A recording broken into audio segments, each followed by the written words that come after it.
Ahí va a llegar el gol del Arsenal. Ozil. Marca Mesut Ozil. Cerrado el cabezazo, gol. Gol del Arsenal. Que el cabezazo picado y el estreno del brasileño Gabriel en su primer partido con el Arsenal. This is Arsecast Extra. Hello and welcome to a brand new Arsecast Extra, the first Arsecast Extra of a brand new season. And James, it is a goodly morning, so goodly morning to you. Goodly morning to you too, and goodly morning to everyone listening. The season has begun pretty much exactly as I would have liked it, especially if you factor in the Tottenham result yesterday. We had a lot of people asking us to read hashtag Jose out or hashtag Mourinho out tweets and stuff. I feel like it's a little bit early. We've got to let it slide a bit more before we get into that kind of shenanigans. And it is, in fairness, just one game of the new season. Feels just a touch premature to me, but I can understand why people are enjoying it. Well, the thing is, we are Jose in. That's the problem, right? I mean, at the moment, I want to keep this going. There was a bit of Jose out happening. I did have a little cursory glance. And, you know, for example, one Tottenham fan, Thomas Hunt, said, Jose Mourinho is killing Tottenham Hotspur Football Club. Hashtag Jose out. And that's precisely why we're Jose in. Well, exactly. And, you know, how can you kill something that's been dead since 1961 anyway? So there is that. There is that aspect. I mean, it's just a shame that the documentary will not cover this period as it descends even further into sort of the mire. I have to say, on the subject of other football, did you read any of the stories about Arjen Robben yesterday? No, what did I miss? What have I missed? So Arjen Robben retired from football a year ago from Bayern Munich. Right. And then this summer declared that he would be coming out of retirement at the age of 72 or whatever he is to play for Groningen in Holland. Okay. And I just saw it and thought of you because he played, he started, made his comeback, and left the field injured after 28 minutes. So he really is absolutely back to what we remember him for best in England, I suspect. Exactly. Pick up where you left off, I guess. That's the way to do it. You know, what is it they say about writers? Write what you know. So maybe it's the same. Maybe it's the same with footballers. He's stuck to a tried and tested storyline there. Can I ask you a question? Because you might know, given your connections now with the Athletic and the very many and varied writers that are in there, specialising in each club, and of course there are very well connected journalists in there. Have you guys been able to get to the bottom of this? Did someone laminate Scott Parker? Yes, actually, and there's a deep dive on that. We're speaking to the guys who did it. Usually they just sort of work with menus, for example. But on this instance, they were brought Scott Parker and he emerged absolutely coated in plastic. He looks like an action figure. I don't know what it is. Maybe the real Scott Parker is being kept hostage somewhere and this is kind of a weird plastic stand-in. Normally, yeah. I mean, he's shiny. I would rule something like that out normally, but given the way 2020 has gone, I just don't anymore. I mean, you look at Scott Parker and you know that when he played football, he was a guy who used his full name when he was going up for a header.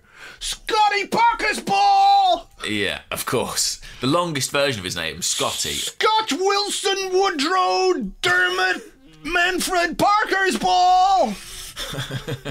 Absolutely that. And I'm just having a Google now. Is Scott Parker made of plastic? You never know. You never know. No, it's not been covered elsewhere yet. So great news for the Athletic that exclusive, that scoop is up for grabs. Well, look, it was a good day out at Craven Cottage for Arsenal. Well, what, about 2/3 of Craven Cottage, because the other bit of it seemed to be knocked down. Yes. Not that we could see, but they did show some aerial shots of the stadium, and they're building a new stand there. Feels time to do it, I guess. Feels timely and not timely, in concert with each other. But there you go. So look, we kicked off our Premier League campaign with a 3-0 win. You know, all the positives that you can take from that. Arsenal keeping a clean sheet. Arsenal winning away from home, something we didn't do a great deal of last season. Great debuts for Gabriel, for Willian. Goals, a goal for Gabriel, 2 assists for Willian. Where do you stand on the people who say, should be 3 assists? Should be 3 assists for Willian? You know, in fairness, he took a shot and, you know, that's basically the same as setting up a goal. I think clever wall pass played off the goalkeeper. Yeah. I think it's weird. I think it's one of those things. The encroaching rule of fantasy football, I think, is affecting people's perception of the actual football, because I think it probably gets recorded as an assist in that, as they need to give it to someone. But it's quite difficult to make the case that, you know, it's an act of creativity from Willian. As much as I would have enjoyed it, you know, if he had got the hat-trick of assists, but I thought he was excellent. Yeah, there's so much to be pleased about in this game. Right. Well, where do we start? Team selection, I guess. Yeah. Team selection. I suppose, you know, he really did have some thinking to do at centre half. We knew that Bernd Leno was going to start in goal on Friday. Emi Martinez is off to Aston Villa, and maybe we'll cover that a bit later on. But we knew Bernd Leno was going to be in goal. The issue at centre half was complicated by the fact that David Luiz is injured, Socrates is injured. I mean, Socrates doesn't play anyway, even when he's fit. And it meant that he just had, with, you know, Mustafi out, Pablo Mari out, Callum Chambers out, he did have to think about what way he was going to set things up. And, you know, to play Gabriel as the anchorman, as the middle guy in a back three, was not necessarily something I was expecting him to do. And I feel like it was okay. It wasn't the most difficult game he's ever going to have, but I felt in some ways it was asking quite a bit of Gabriel on his Premier League debut. He hasn't played for such a long time. He doesn't really speak the language. He's got Kieran Tierney outside him, Rob Holding the other side of him, so experience there. But you know, it was a difficult choice, I think, for Arteta in some ways. Yeah, I was thinking about it sort of stylistically and thinking, who's the guy who is the most natural sort of Luiz replacement in the middle there? And I was kind of thinking it might be Rob Holding actually in the middle of the back three. But if you think about it, that would involve making 2 changes to the composition of the back three, because then you've got to put someone else in on the right. You've shifted Holding inside. At least if you bring Gabriel straight in for Luiz, you're keeping Tierney somewhere he's comfortable. You're keeping Holding somewhere he's played. And it's always a difficult one with that back three, but I kind of feel like in some ways that the central defender can be a bit more protected at times.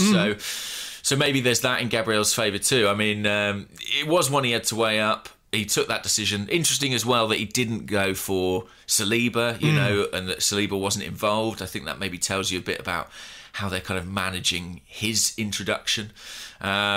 I'm just thinking further ahead in the team. I mean, I suppose it was a slight surprise to me that he went for Elneny over Ceballos. I just thought he might keep Ceballos straight in, but maybe that's a fitness thing as much as anything. Elneny's been with this team for the entirety of pre-season, pretty much.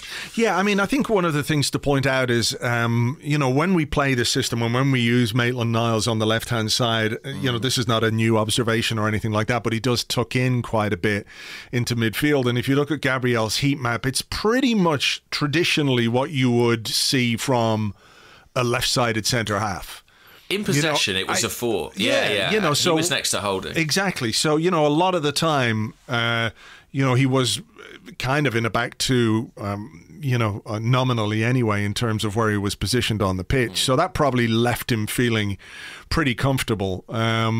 So, you know, yeah, it was an interesting one. I think the Elneny selection was also interesting, and it raised some eyebrows before the game, didn't it? That, you know, we're going to Fulham, a newly promoted side. We're playing with a back 3. We've got Xhaka and Elneny, you know, the kind of midfield combination that we've seen plenty of times in the past, with which we have struggled, you know, to assert ourselves in games or you know, control games in the way that we might like. So certainly, you know, Elneny is a more conservative option than Ceballos, but it might well have been a fitness thing. Nevertheless, I thought he played very well, Elneny. Yeah, and all the indications are that Mikel Arteta is, you know, at the moment inclined to keep him around, which, you know, I know we speculated about that a few weeks ago, and it looks that way. I mean, he's just quite a handy player. I mean, I don't think anyone is sort of saying he's world class or he should start every game or anything like it. But in terms of a sort of dependable squad player where you know approximately what you're going to get for them, even if there are limitations to that, I think he has an obvious use. So Arteta was, couldn't have been more full in his praise of Elneny after the game and spoke about how he played with him. I think all the signs are he's going to be around. I think Ceballos will come in sooner or later to that team, but good to have that option. And then further ahead, I suppose there were quite a few surprises. I thought Eddie Nketiah would probably start this game after the Community Shield, and Lacazette having quite a late entry to pre-season. And I wasn't sure that Willian would play, but interesting that they both started the game, and it meant that Nketiah and Pepe were on the bench. Yes. Look, the decisions that he makes ultimately will be judged on how we play and the result. And, on this occasion, you have to say he got his team selection correct, on the basis of the way the game played out. I mean, it does raise some questions, and I'm sure some talking points that we'll get into. I think just it's worth saying as well that it is the first game of the season, and this is a weird, an unusual season. Yeah, an unusual pre-season with players going away, having to quarantine, coming back, holidays, fitness, all of that kind of stuff.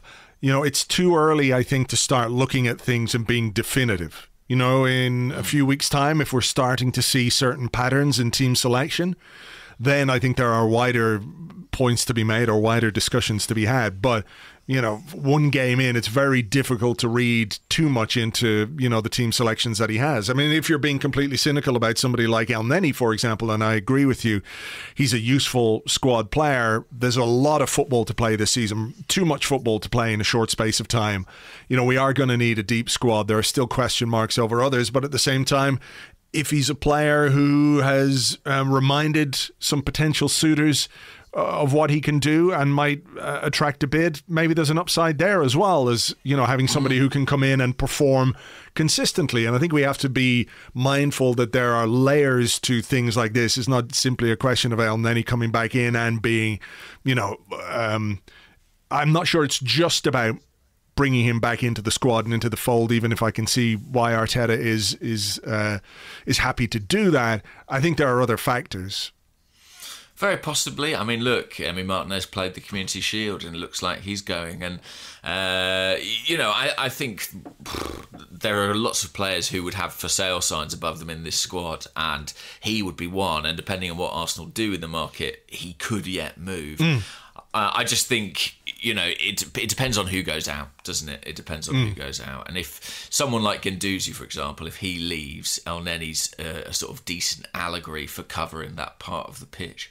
But I will say, as much as this is a weird season, and as much as it's tempting to say, well, it was the first game, it was Fulham, what I think is important about this match is these are the sort of fixtures in which we are really looking for Arteta's Arsenal to improve. And our record against the smaller teams, or certainly the lower teams in the Premier League last season, was not particularly good. We didn't dominate. And we did at least do that on this occasion, and that feels like a step forward. Yeah, I mean, I just couldn't get my head around it's only Fulham sort of post-game qualifications from people. Like, there's this weird thing that, you can't have a balanced or nuanced view about something. If you're happy with an Arsenal win over Fulham, it doesn't mean you think we're brilliant again and we're going to, wipe everybody out on our way to winning the league. No. But at the same time, we lost games to teams like this last season. These so-called smaller teams, when you lose to Aston Villa, you lose twice to Brighton, I think. You drop points against some of these smaller teams because you can't take advantage of your supposed stature or superiority. And if everybody's complaining about that being a problem, when you illustrate that you have done something or tried to correct it and it's worked, how can people complain about that? Why are they so keen to sort of downplay what was a good result, a good performance, and something which, it just sounds so redundant to say, like, not all of our problems have been fixed, because it's obvious. Nobody is saying that. People are creating these weird straw man arguments, but don't complain that we don't do something on the one hand, and then when we do it, complain that it's supposed to be easy, you know? Yeah, well, I mean, if you can't be happy after a win against Fulham, I mean, you know, the Premier League is full of Fulhams. There are a lot of games like this, and what are you supposed to do when you win them? Just kind of nod appreciatively or shrug your shoulders or cross your arms and say, another goal, please. I think you, particularly as we sort of drop down, you know, in terms of whether or not we're competing for the very top trophies, we really do have to enjoy the moments when our team are good. And I thought Arsenal did look good on Saturday. I agree. And I think what I really enjoyed, you know, we can talk about the goals now in a few moments' time, but I think what I enjoyed was the increasing comfortableness that the players seem to have with the way they're being asked to play. You know, a lot of playing it out from the back. Arteta wants his team to keep the ball in tight areas, even if it puts us under pressure. And I think there are going to be moments in this season where something goes wrong.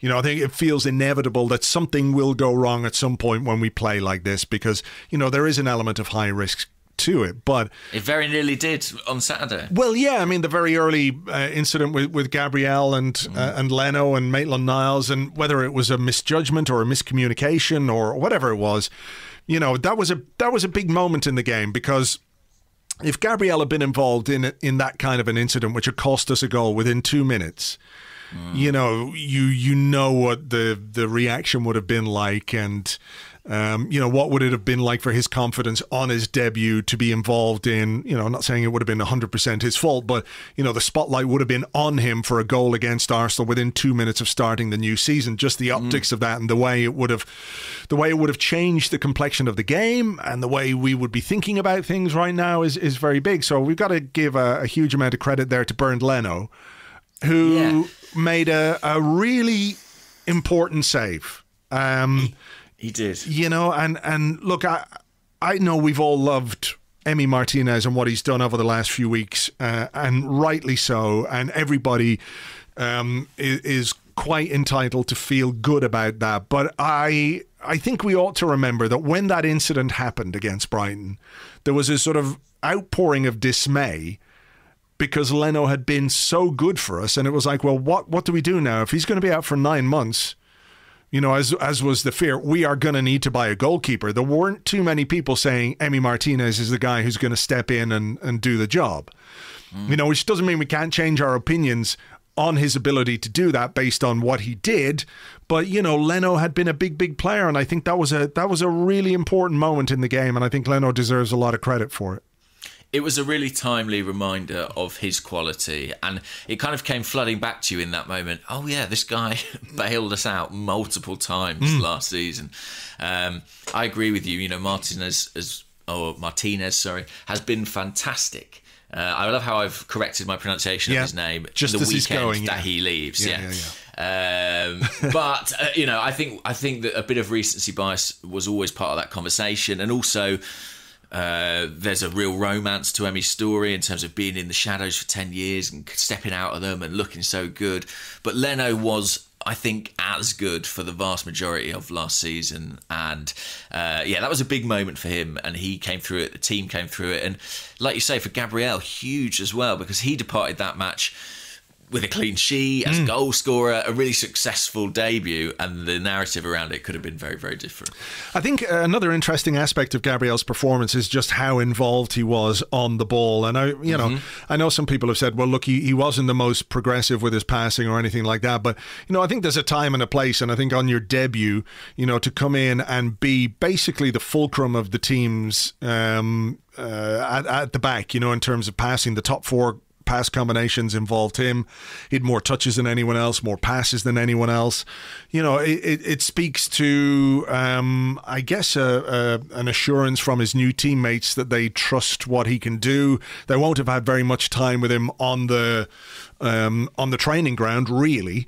You know, he's only been involved for the last, whatever it is, week or 10 days or whatever it is. But also, I think, you know, when you're a team that plays the way we play now and the way Arteta wants this team to play, it speaks to a fair amount of trust on Arteta's part in Gabriel to come in and be that guy, perhaps earlier than he might have liked, and, you know, to play perhaps a role that he hadn't necessarily envisaged him playing. I think he probably would have been maybe the guy on the left of a back three if David Luiz had been fit, if he'd been selected for this game. So I think there's something to read into that, you know. And look, it's one game from Gabriel, and we don't want to get carried away or anything like that. But little things like that, little signs like that can be really positive. Yeah, and I thought it was interesting, you know, you made the point that in possession Arsenal basically went to a back four. He was next to Holding, and Holding sort of took on some seniority next to him. He would kind of coach him through the game, talking to him in the warm-up. I just think it's interesting to see that Holding, who had one foot out the door basically around the time the Community Shield happened, now suddenly seems like quite an important figure, bringing in a bit of stability at the back. Yeah, well, not anymore. Mikel Arteta said, what did he say after the game? He said, I told him, you're going nowhere, basically. And look, you could make the argument that him going on loan to Newcastle would have been good for him, and, you know, maybe it would have been, but also if he's got a chance at Arsenal and he knows he's got something to prove, it could be good for us too. I mean, look, he was involved in the second goal, wasn't he? I enjoyed this from Marcus Bensasson on Twitter, who's at mbensas, who says, is the emergence of Rob Holding as an attacking midfielder going to hamper the development of some of the youngsters like Emile Smith-Rowe? But, you know, he had a good game. I thought he had a very good game, Rob Holding. And, you know... Brilliant run that was as well. Oh, yeah. And I think what the most... The juggling was eye-catching. What I really liked was the little left-footed pass beyond the defender straight into the path of Lacazette. So, I mean, did we actually score from that corner? Yeah. Willian took the corner and Gabriel, you know, faced it home. I don't think he really headed it. I don't know where exactly he hit him. Shoulder, face, shoulder, side of the ear, whatever it was, doesn't matter. Went in, but yeah, I mean, if Rob Holding is feeling emboldened to stride forward and juggle the ball through the opposition defence, some shit's going down at Arsenal that's really good. That's true. He looks increasingly emboldened as well. You should have a glance at his hairline. But that's terrible, isn't it? It is. He was good. I mean, should we go back to the first goal, though? Sure. Why not? I have forgotten it. It's Lacazette, isn't it? Yeah. Yeah. Oh, Willian's beautiful, masterful assist, of course. Of course. But, you know, some good football. And, I mean, I think there were times throughout this game when Arsenal really did play good football and moved the ball very well. I mean, Lacazette scoring away from home, that's good. It is good. And look, he was in the right kind of area. You know, that's where you want your striker to be. What can you tell me about the move? I'm having a blank at the moment. I'm so in love with our third goal that the first appears to have disappeared from my brain. I'm trying to remember. Maybe I'll just watch it here, will I? I have it here in front of me. I feel like there's a crossfield pass involved. Yeah, Aubameyang picks it up, plays it in the middle. Xhaka has a shot. It's kind of scuffed around. Willian then plays the ball cleverly off the goalkeeper, and it goes in at the near post. So, one of the encouraging things about that and about this game in general, by the way, is how many Arsenal bodies there were getting forward and getting in the box. And we'll come to it again on the third goal. But it's not the first time that Aubameyang has bent home a shot from the edge of the box, but there have been 3 or 4 runners beyond him. And I find that a very encouraging development. Yeah, wasn't there a graphic or an image doing the rounds of the positions of Maitland-Niles and Tierney for that goal versus the goal that he scored in the Community Shield? Oh, was it? Well, it is almost identical. Yeah. You know, so, I mean, that goal, I mean, the third goal, obviously, the build-up from the back is the perfect illustration of why Arteta wants his players to keep the ball in tight areas. What was it he said before? Or, well, sometime during last season, you know, does he get a bit worried when his players play it out at the back? And his point was, no, I get worried when they kick it long because it comes back straight away. You know, he wants his team to keep the ball. And that build-up was really nice. Great crossfield pass from Willian to Aubameyang. I mean, It's a replica almost, isn't it? By the way, I don't know if you've seen the clip of that alongside the Community Shield goal. But, the moment that Saka strikes that crossfield pass is almost exactly the moment Willian does exactly the same thing.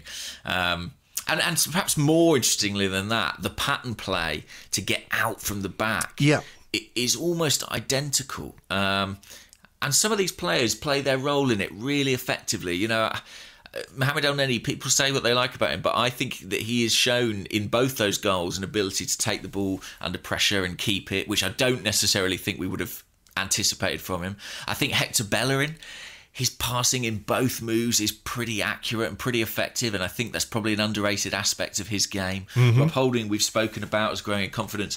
Great to see that Bernd Leno was involved as well, because one of the things we've been talking about Emi Martinez is we think he's probably better on the ball. Well, at least Leno was involved in the move and showed that he can play that short passing game a bit too. It's just a brilliant goal, and the finish and the execution from Aubameyang is so good, but we're sort of becoming spoilt by it at this point. Yeah, I mean, look, it was almost identical to the other goal, but there was nothing Fulham could really do to stop it. Again, the defending, perhaps you could get a bit closer to him, but he makes that look really easy.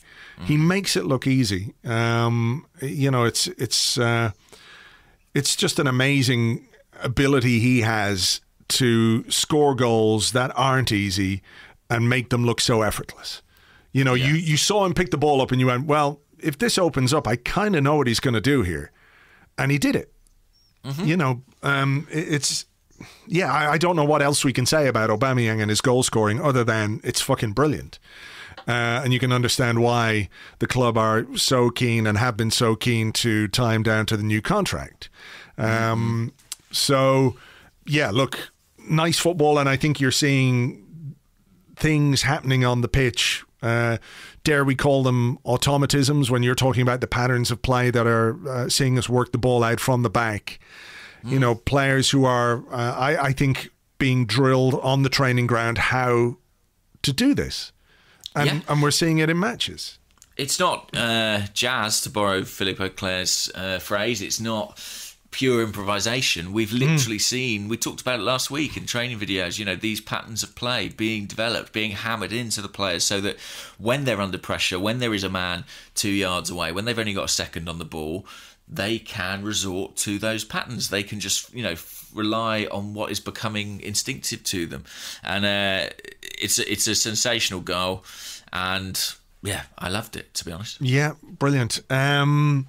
What was I going to say to you? You mentioned him, Hector Bellerin. I think we need to talk a little bit about him because I thought he had an excellent game. An interesting role as well, I think, as a wing back. He was doing some funky stuff, as was Ainsley Maitland-Niles. I predicted, of course, on the Friday podcast that I had a fear that Hector Bellerin might leave the club. I was relieved and embarrassed 24 hours later when PSG signed another right back, making them quite an unlikely destination at this point. And to be honest, I hope he stays. I mean, I've always hoped he stays. So let's fingers crossed. I think he's looking better and better as time goes on. I think one of the things that people talk about with Hector is, when he first broke through, he was just unbelievably fast. A really, really quick player. And that clip, was it against Swansea, maybe, where he chased back and the guy was going through on goal and all of a sudden it's like, he's like the road runner. Just coming in to clear the ball off the line. And there were maybe a couple of those. And it's clear that, that same pace isn't quite there anymore. But I think as well, that does him a disservice as a player. Because he's a better passer of the ball, I think, than people give him credit for. He's an intelligent player now. He's 25. He's been at the club 10 years, as he said himself afterwards. He's going into his 10th season at the club. He's a really smart player, I think. And I'm glad to see him return to something like the kind of form we know he's been capable of. And I think we're looking, if we're looking at Rob Holding as well. Two guys who've had quite a chunk of the last 18 months, 2 years taken out by cruciate ligament injuries, the recovery from those, the sort of associated aches and strains and little niggles that you get, when you've been out that long and everything else. And just the confidence that you need from playing regularly and having a coach who believes in you and trusts you.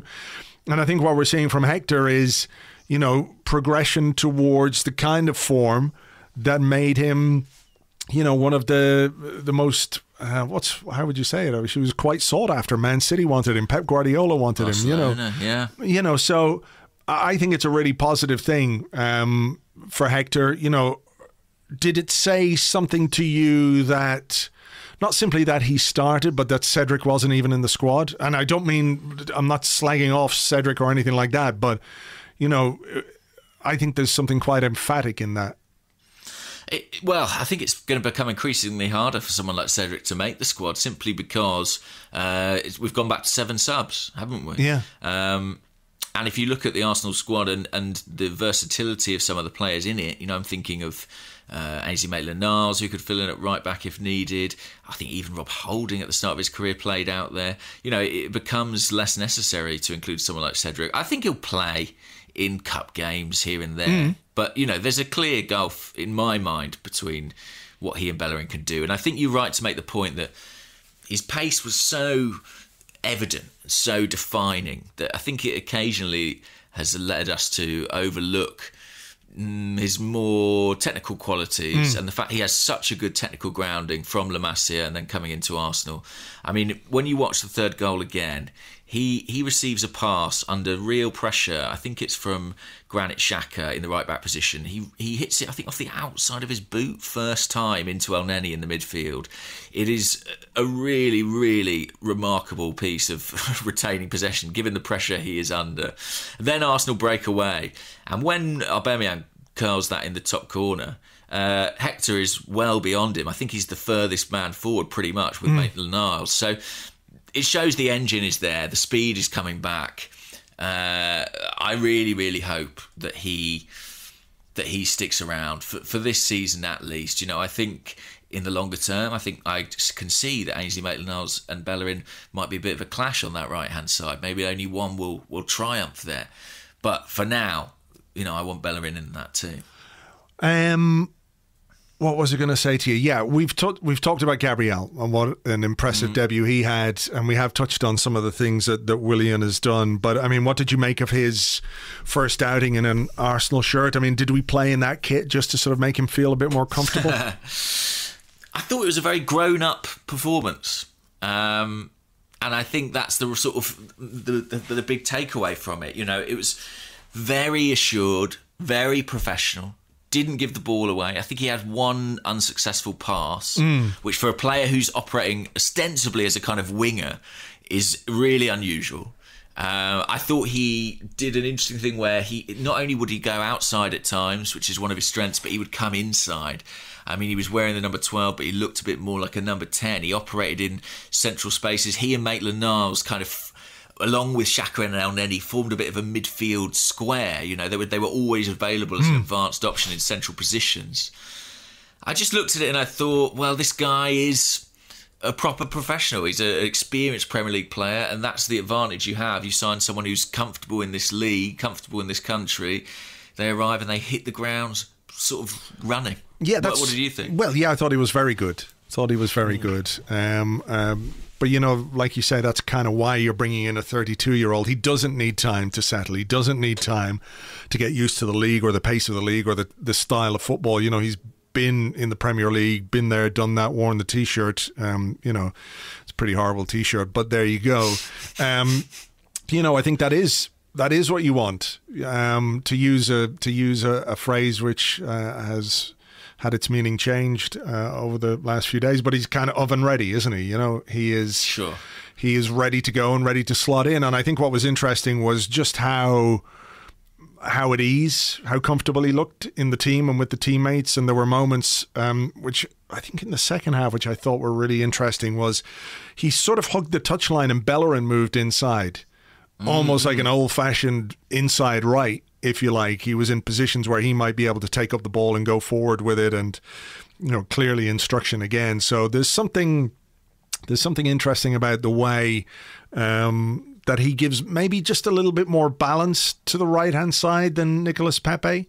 Yeah, and I think you're right to point out there was a bit of an evolution of the shape on the right-hand side. It felt to me, and I think we'll need to see more of it to be sure, but it felt to me that Bellerin and Willian, to a degree, when they went forward, their roles were kind of interchangeable. One could go inside and one could go outside. It wasn't a particularly strict, rigid pattern.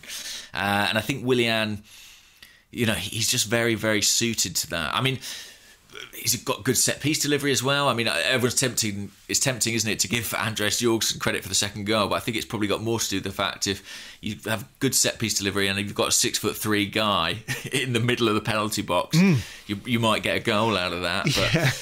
But I thought he was excellent, to be honest, and he showed...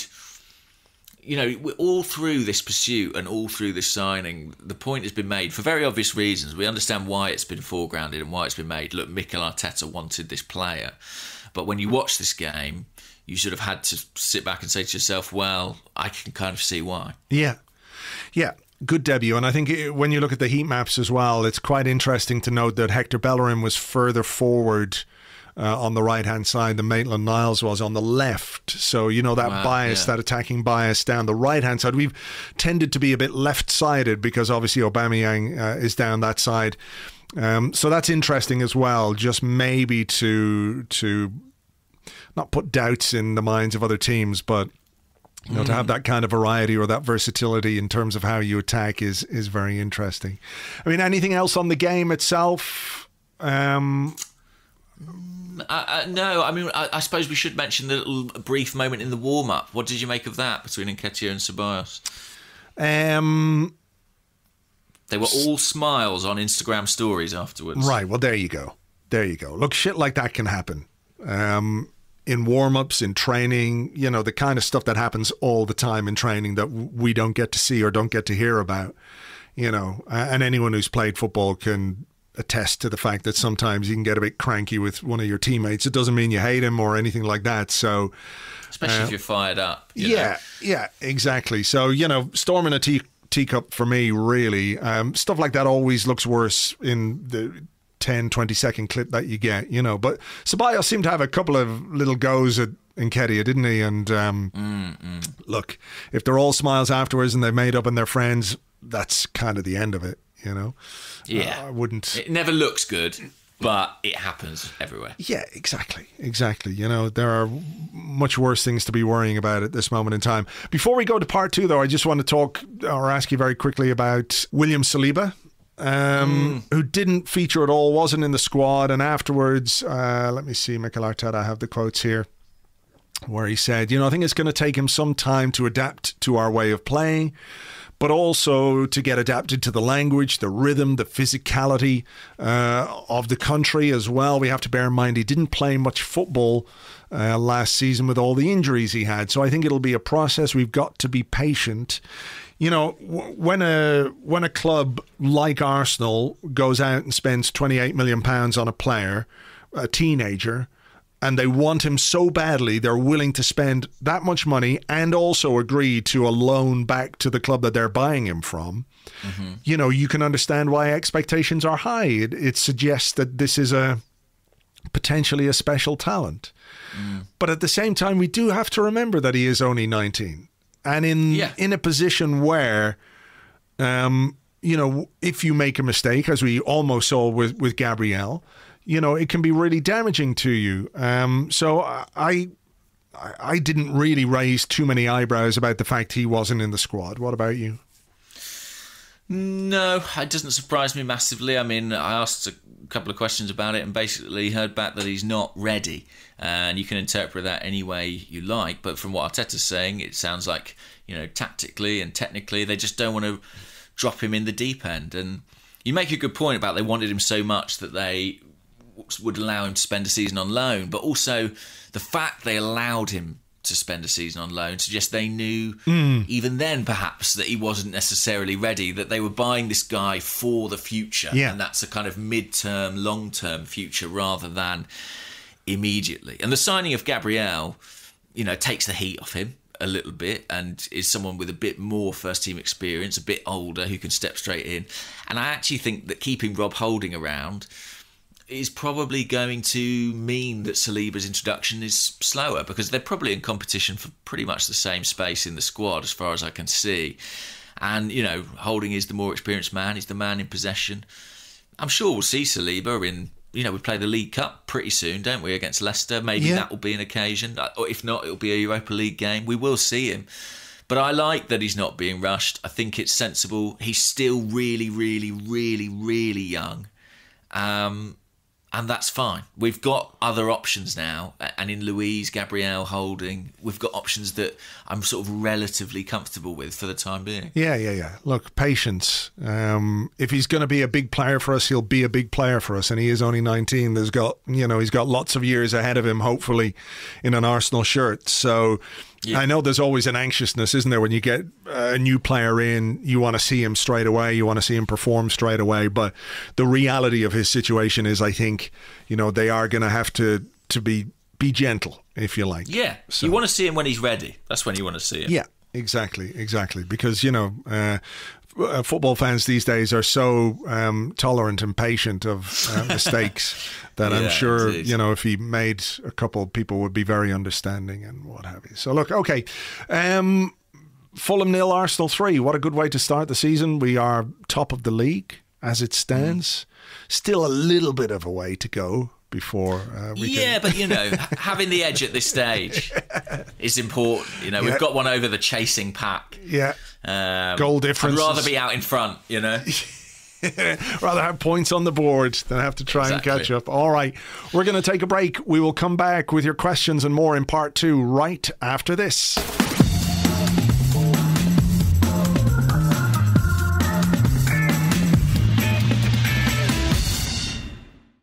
Welcome back to the Arsecast Extra. This is part 2 of the show I fucked it up again. Fucking start of a new fucking season and I made a bollocks of this straight away. Welcome to the new season, same as the old season. Hey, look, I'll swap it for 3 points. If Arsenal win and I fuck up this part of the podcast every week, I'm okay with that. But this is, you are too? Okay, good. I'm sure the listeners are as well. We answer questions, blah, blah, blah. Twitter, blah. Gunnerblog, blah. Arseblog, Facebook, Discord, blah, blah, blah. Right. Let's get on with the questions. This one comes from Helgi Asbergson, who says, what do you think... I can guess what this might be about. Yeah.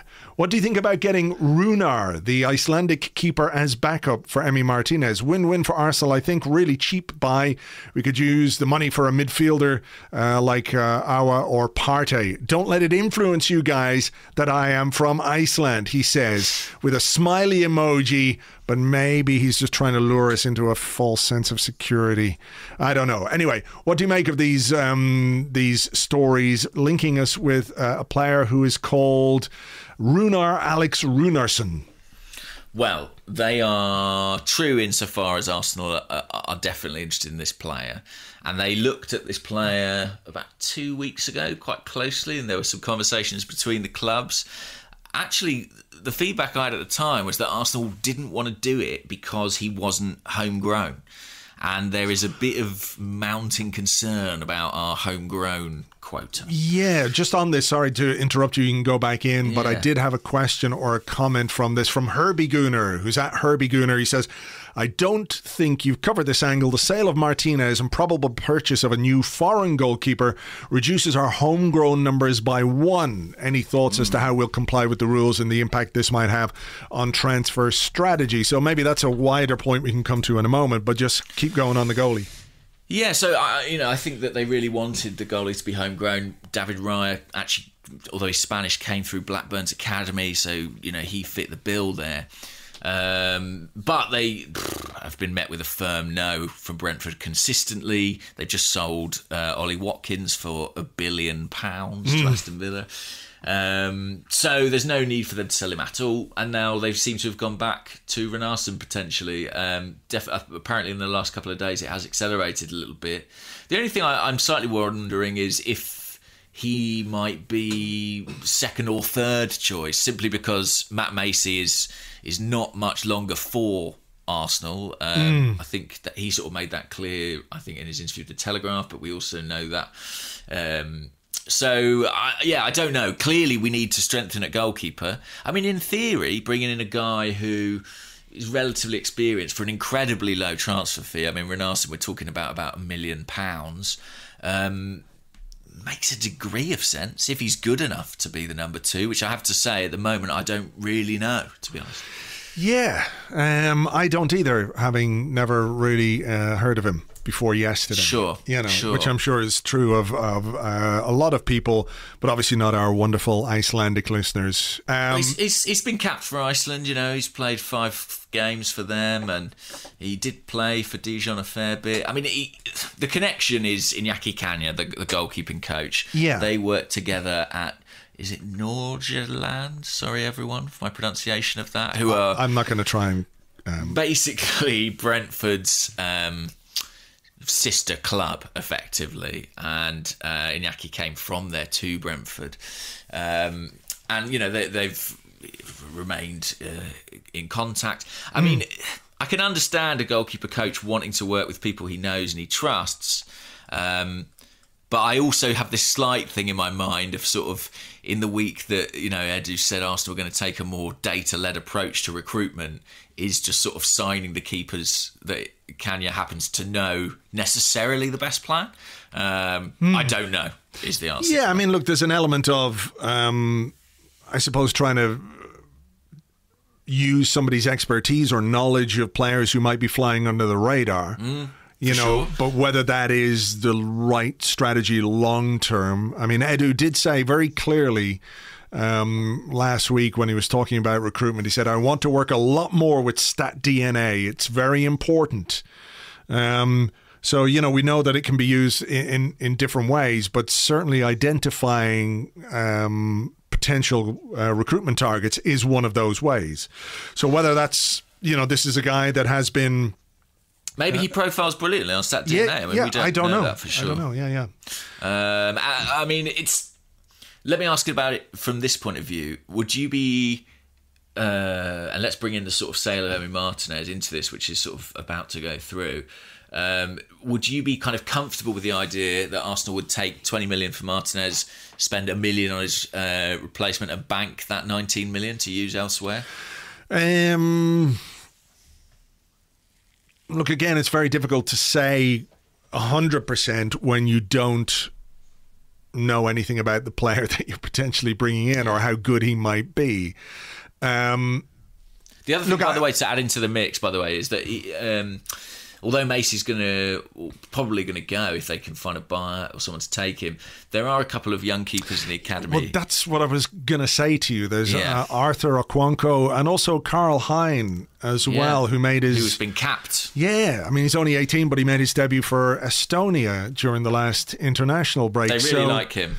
So, is it a case that they're bringing in this guy to add just a little bit of experience while, a couple of these young guys develop? I'm not sure. I suppose what you would say is that having a good deputy goalkeeper, good number 2, is not an easy thing because, as we've seen, when Emi Martinez has come in and played very well, if you'd said 6 months ago we'd have got £20 million for Emi Martinez, people would have said you're nuts. So it's difficult to keep a very good number 2 at the club. It's an important position in some ways because when Leno went out, Emi was really, really, really important in what we achieved last season. At the same time, though, he could have spent most of the season sitting on the bench in Premier League terms anyway. So I wonder what we might do with this guy. I mean, if we have ambitions of winning the Europa League, do we play him in the group stages and as soon as it gets busy, you bring Leno in anyway, to play in those games? So, look, it's clear that we do have a financial need to bring in money to spend in positions that we really want to spend in.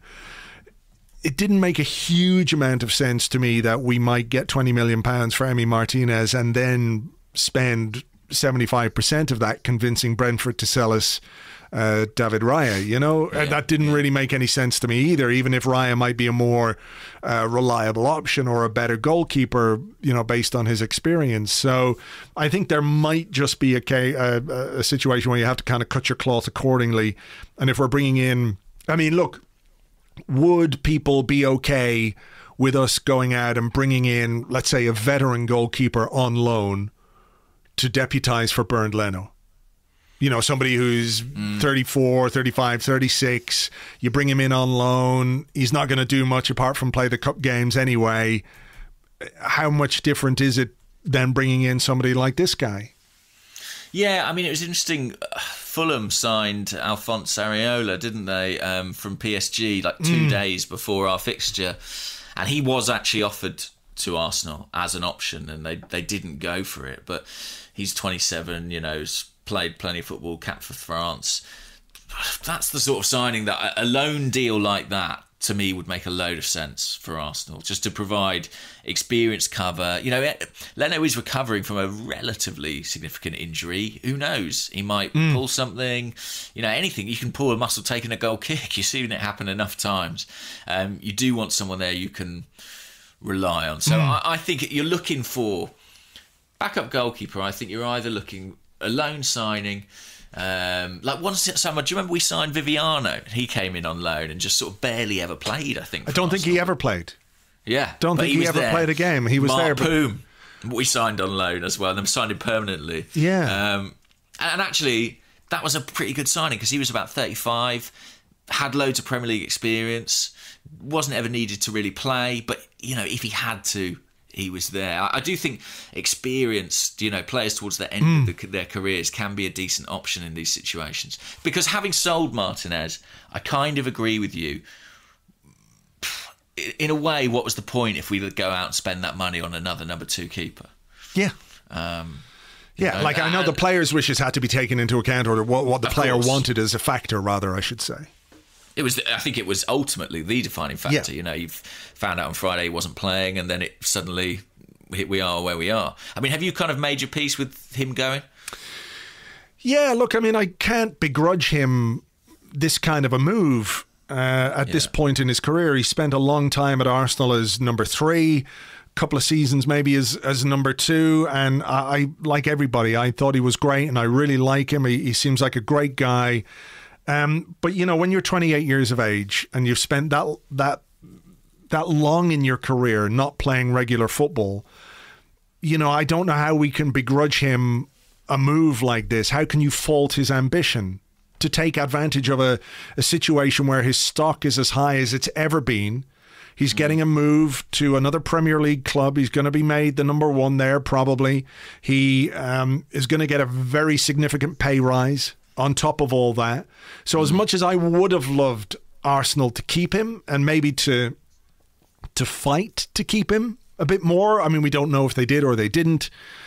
I think ultimately in this situation, what the player wanted was to make that move so he could be the number 1 goalkeeper at a club and play week in, week out. And I'm sad to see him go. I'm sorry to see him go. I think he's been great for us, and his contribution to the FA Cup win and everything else will never be forgotten. I think it's a really nice way for him to bow out as well. He had the Community Shield too, but ultimately Arsenal need money, and this is £20 million that we did not envisage getting 6 months ago. Absolutely not. So I think we have to look at the reality of the situation from Emi's point of view and also from the club's point of view. So I'm sorry to see him go, but I understand it from all sides. Yeah, and I think this was always the likeliest way it was going to go. 20 million is a lot for any keeper. It's certainly the most Arsenal have ever received from a keeper, albeit in a market that has inflated a lot. It's double, what we got from Szczesny. But the wages thing is a good thing to point out. He will have had a significant uplift in his salary, taking him much closer to what someone like Bernd Leno earns. Can Arsenal afford to be paying out wages of that kind to 2 goalkeepers? Potentially not at the current time. And I actually think, Emi, I wish him all the best. I think they did not feel at Arsenal that he was someone who he was going to react well to sort of being told, listen, you've got to sit back down on the bench. And I can understand that, given how long he fought for that place. But I wouldn't bet against him going on having a really good career from here. I mean, I think the Argentina #1 spot is there for the taking. That's another part of why he wants to play regularly as well. Of course, yeah. So I think he'll do that. And I would think he'll become the Argentina #1. And actually, what a way to leave Arsenal, winning an FA Cup and a Community Shield, and with a good chunk of money in the bank too. So, listen, I think one was always going to go, and that's where we are. Now what we want is to see that money used intelligently to improve us in other areas. Yeah. Yep. Shall we have another question? Yeah. What shall it be? Let me have a look. Scotty Parker's ball!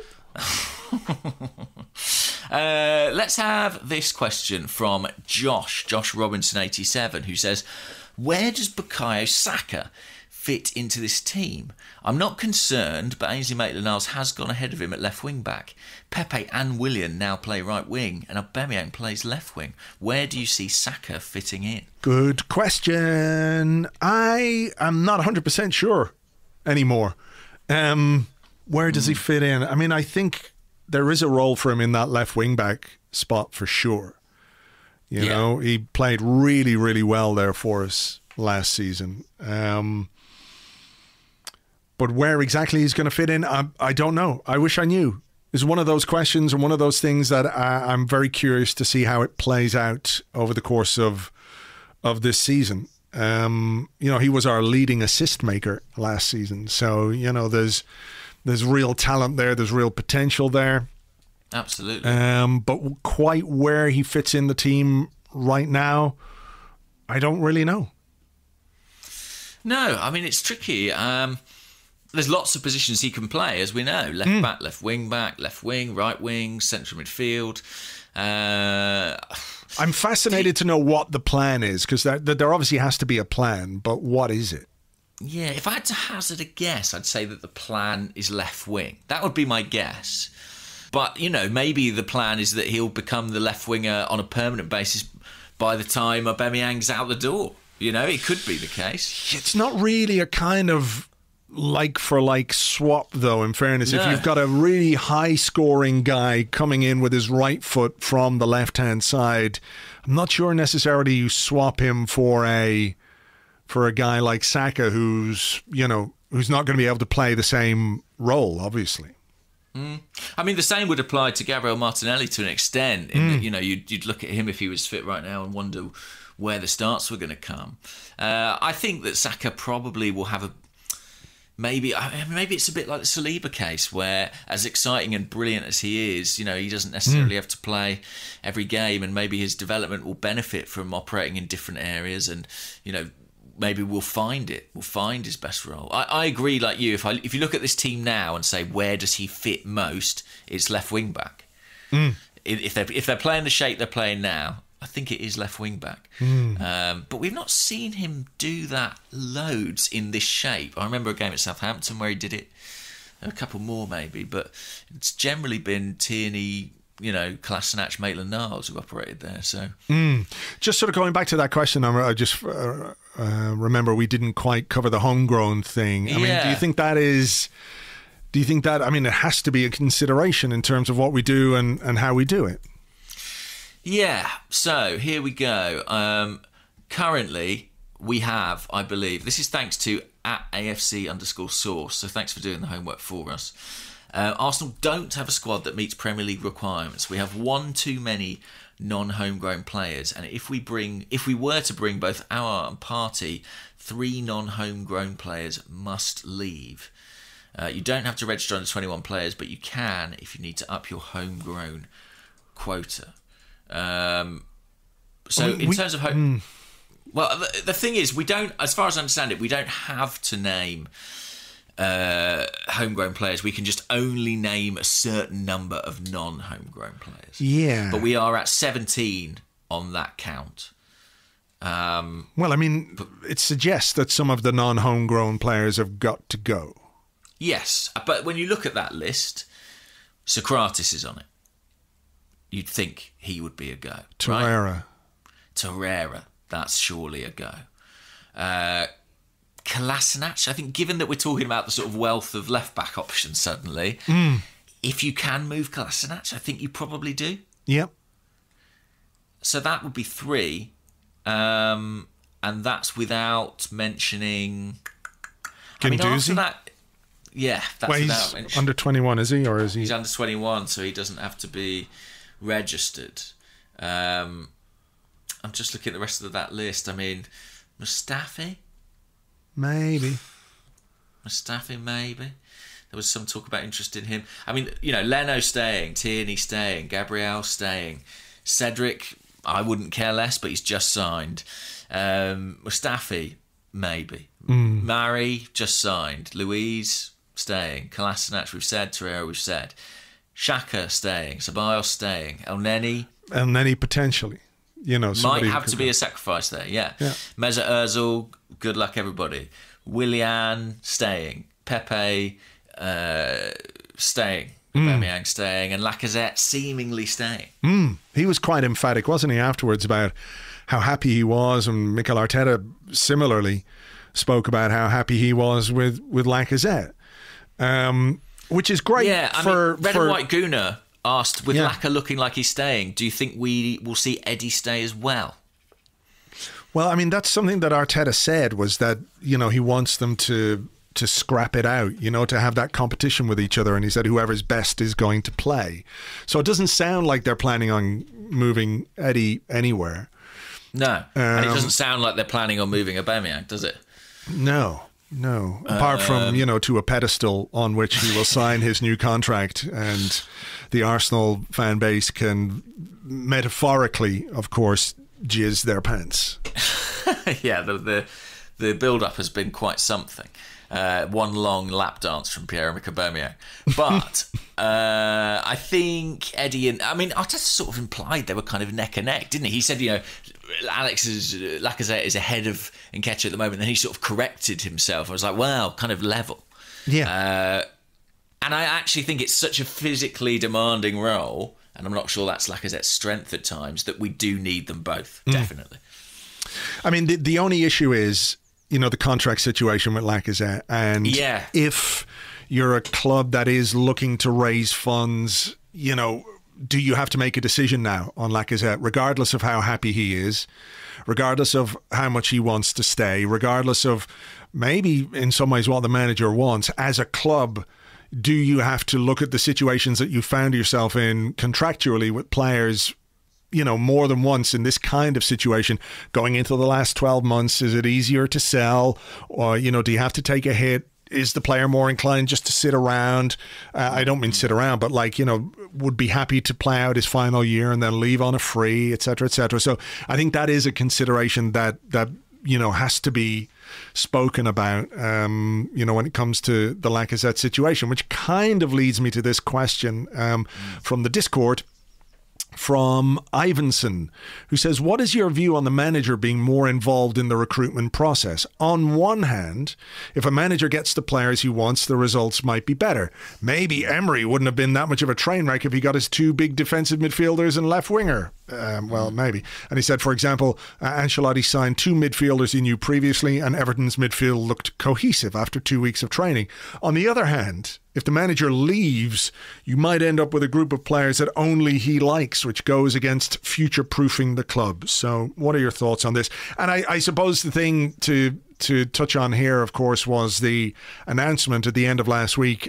Peter Hust asks, what a fantastic start to the new season. Yes, what's your take on the switch from head coach to manager, and what do you think it means for the club? So let's deal with the manager being involved in the recruitment first, and then we can talk about the job title thing.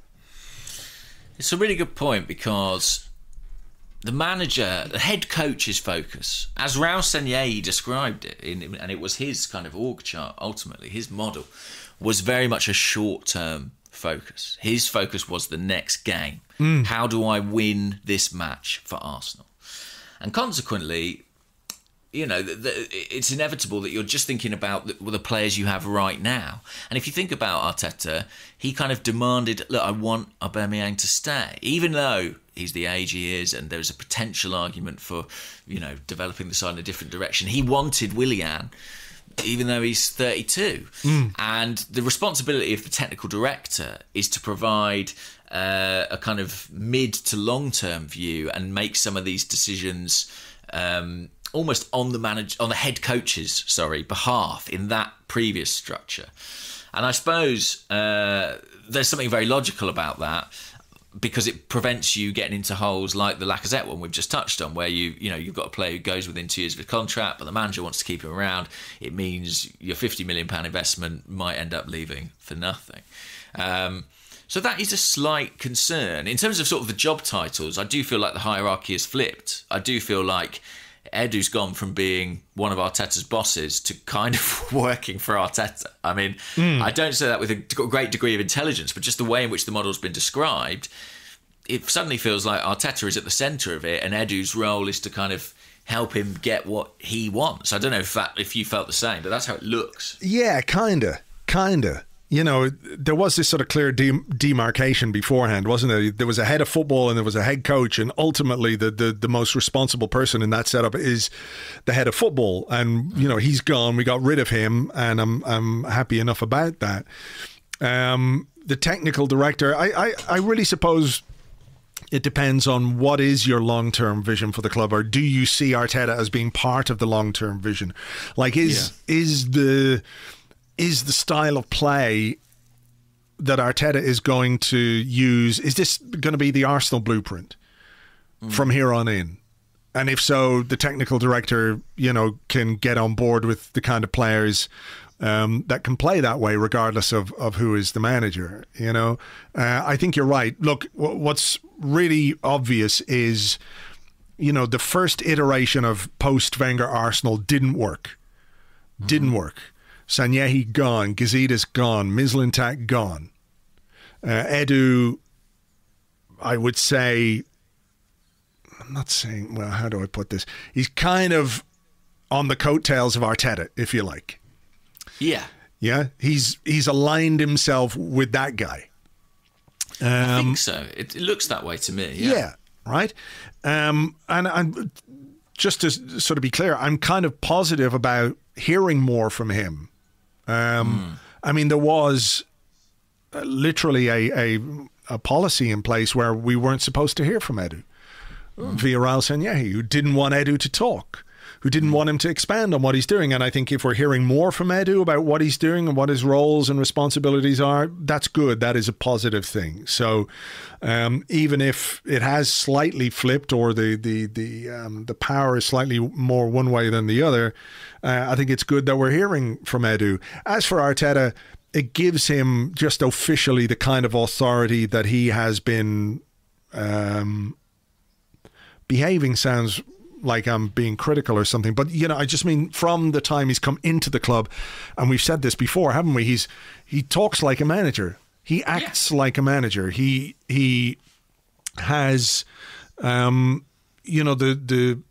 mindset of a manager much more than a head coach. And I think he's cognizant of the fact that, he can't be a Wenger, he can't be a Ferguson. He's not going to do all the things that those guys did in the old days when they were manager of the football club. But what I think this does is give him officially the authority with which he has been comporting himself since the day he walked through the door. And if we're feeling positive about the direction of the club and where we're going to go and how we're going to get there, it's in no small part because of that. So I think, I think it's a positive thing. It feels a bit more streamlined.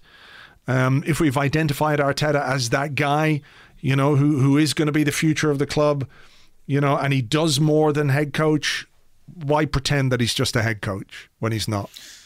Absolutely. And I'm reminded, actually, on the style of play point, that when Edu came in, I think one of the things Sanyehi described was that, the style of play will be set by the technical director, and he will have a vision for the way Arsenal will play. And I do feel that Arteta's walked in and sort of said, well, that's actually my bag. That's my responsibility. I'll make this team into something, and you can kind of help me fill in the gaps. And look, I don't think that's wrong. It's a reversion to something more akin to the kind of Arsene Wenger-David Dean relationship, where, you know, when Dean was at his best, it was getting Arsene what he needed, what he wanted. And if Edu can do that for Arteta and make his life easier, then fantastic. But I think the real football authority in the club currently lies with the manager. Yeah. Well, look, I think we said before as well that you know, managers can come and go and head coaches can come and go, and sometimes it can take a little while to get the mix right at executive level too. You know, at the top of the club, who is running things, who's the guy in charge of this? I mean, I think, you know, Vinay now is chief executive. Yeah. You know, there is that one guy. And I think there's something quite interesting in the fact that they're all pretty young, you know, in the grand scheme of things. Super young.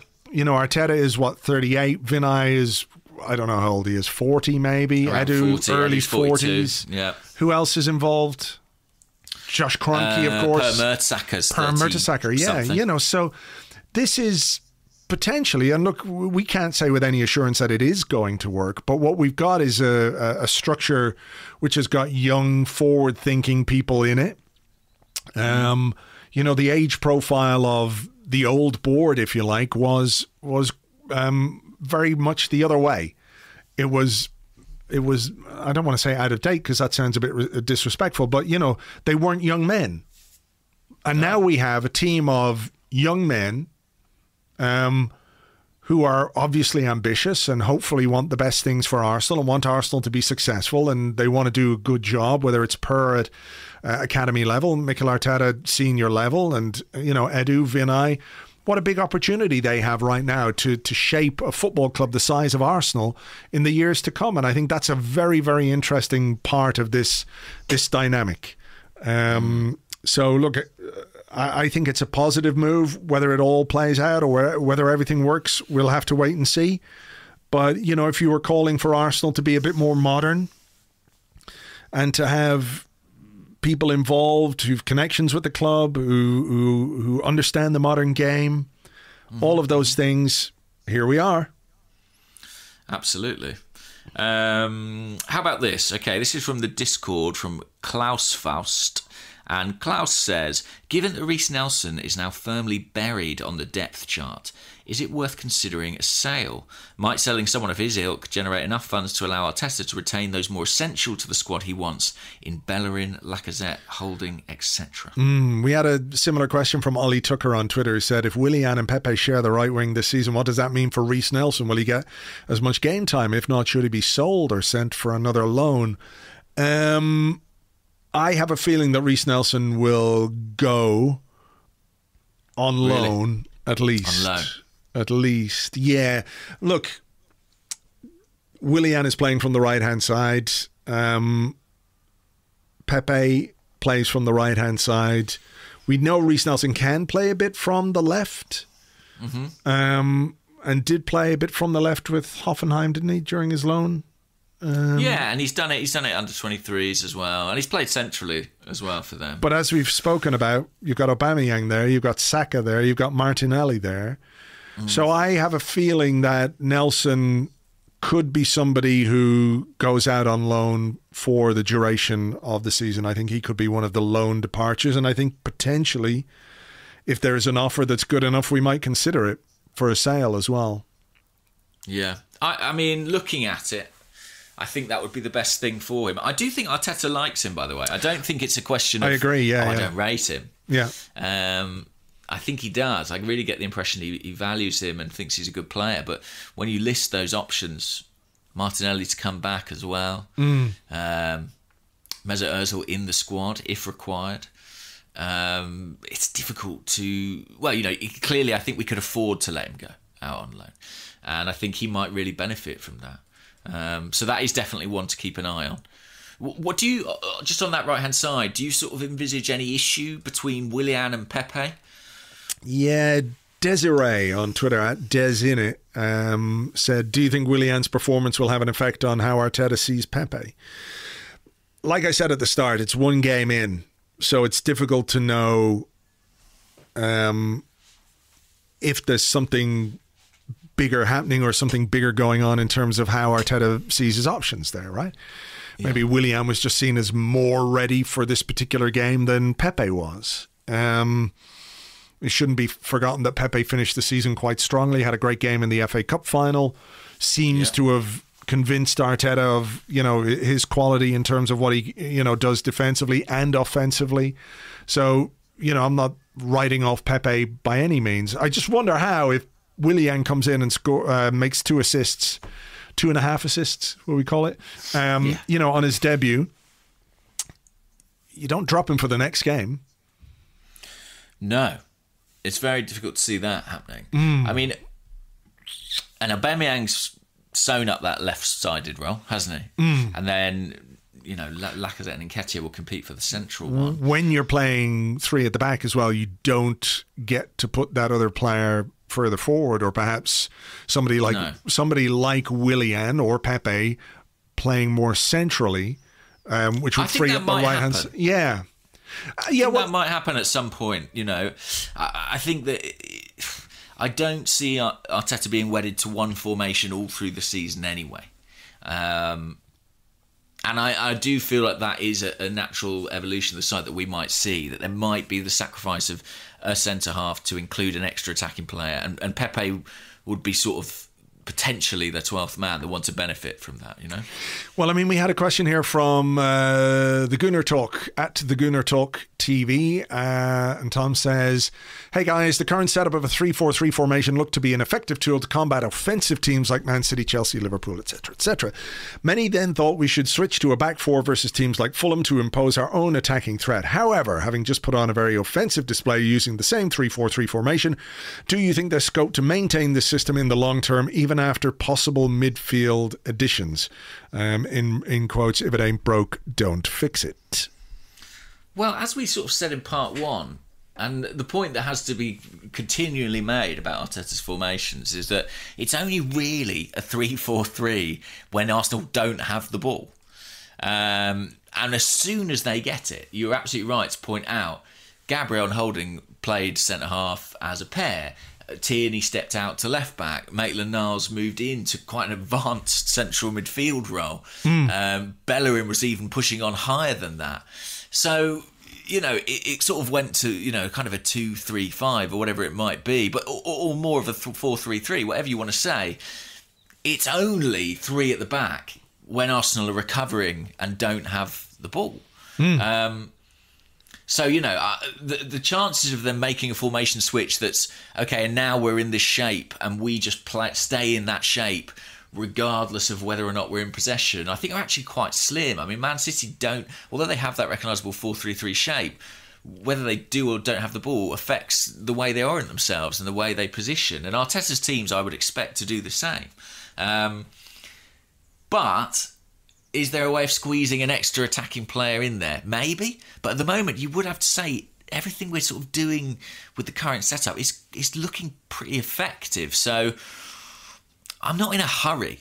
I'm certainly not in a hurry to rush into the next phase of this team. Yeah, I don't know. What do you think? Yeah. My gut feeling is that he wants to use a back 4 more than a back 3, but it's about getting the personnel in place and getting them ready to be that. And that's not just the defensive personnel, it's the midfield personnel too, to give you that attacking thing. So, look, I'm just curious to see it play out over the course of this season as we develop, and whether we tailor our formation for specific opposition or certain types of opposition we play one way, and when we're playing the big teams, do we do the back 3 thing, which gives us that solidity which we've seen in some of the recent performances. I feel like there's an element of what's going on right now is due to the fact that it's the start of the season. Not everyone is ready. The preseason has been truncated, all of that kind of stuff. Yeah. I'm not sure he's had the time to work with the players on something.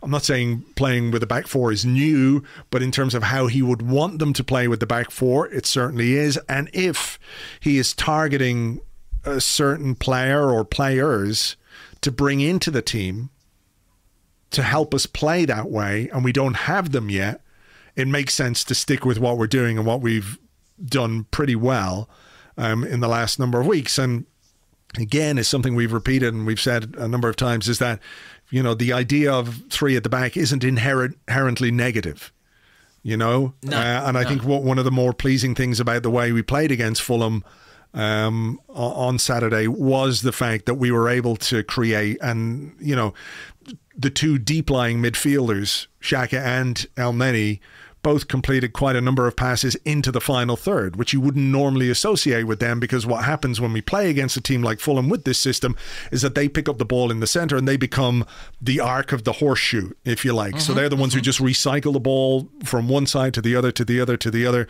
and they don't really make passes into the final third, which those two did on Saturday. So there have been little tweaks to the way that we're playing, which means that the sort of desperation or the need that we have to get that extra attacking player onto the pitch as a replacement for a defender isn't quite as acute as it was.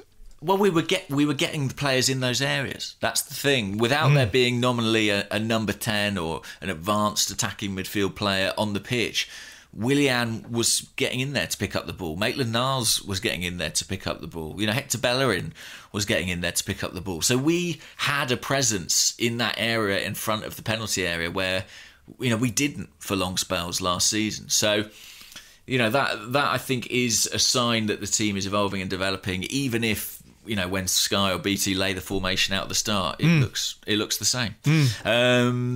What about this from Marin17 saying, Spurs have a qualifying game for the Europa League on Thursday. Do you want them to lose because fuck them, or do you want them to win, which might result in Mourinho whining about fitness and schedules even more? And then he says, as hilarious it would be to watch them crash out of the Europa League this early, I'm a bit torn myself. I always want them to lose. Always, every single game they play.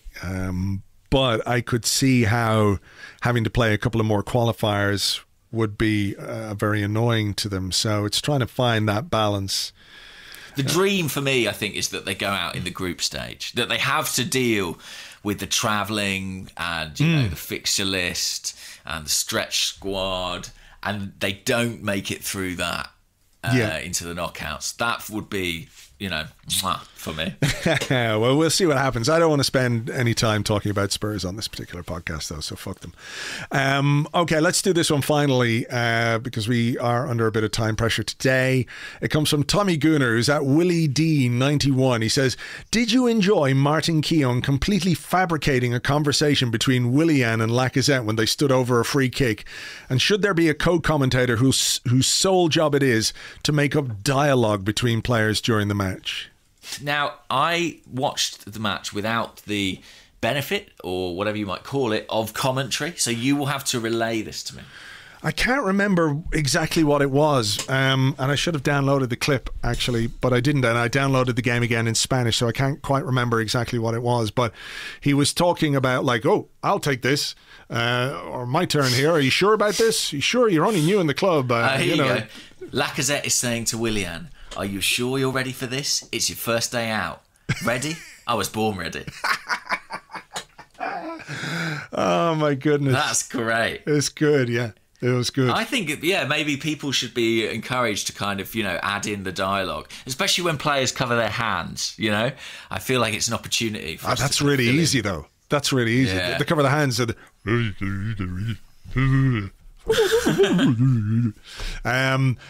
thought that was quite funny, actually. I did quite enjoy, because throughout the game, Mikel Arteta was doing his usual thing of talking to the players. I think we were texting a little bit about this, you know, some of the players that he was...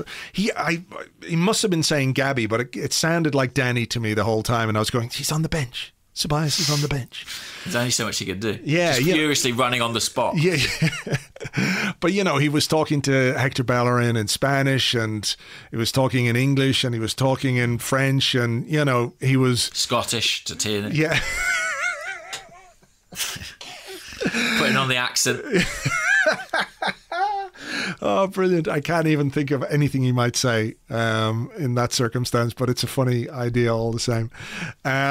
But Keown, Martin Keown was sort of a bit like, it would be great if he could just talk in English to all of them, Just have that one language, like Arsene Wenger said, have the one language of, of the team, et cetera, et cetera. And I can see that point, but I think you kind of have to take your hat off to a manager who can speak to his players in as many different languages as Mikel Arteta can speak to his players in.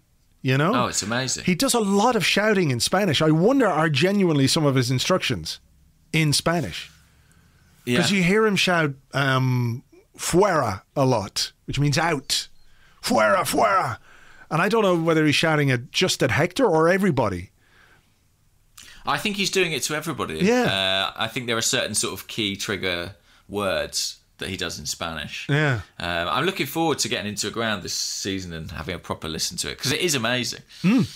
I think it's great. And the way he switches between languages is quite incredible. He's like the sort of Duolingo owl or something.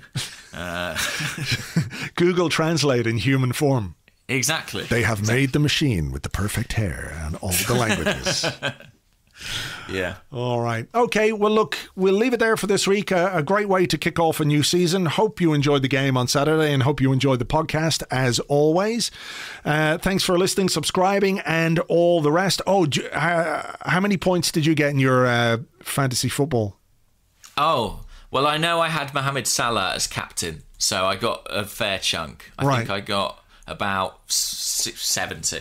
How about your All-Star 11? My All-Star 11 raked in a massive 10 points.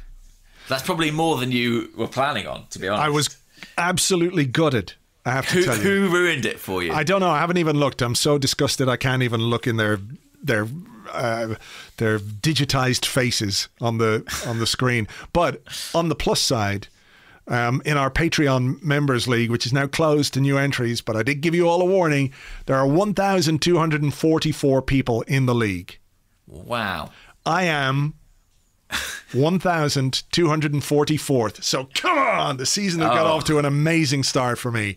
And Arsenal are top, your team are bottom.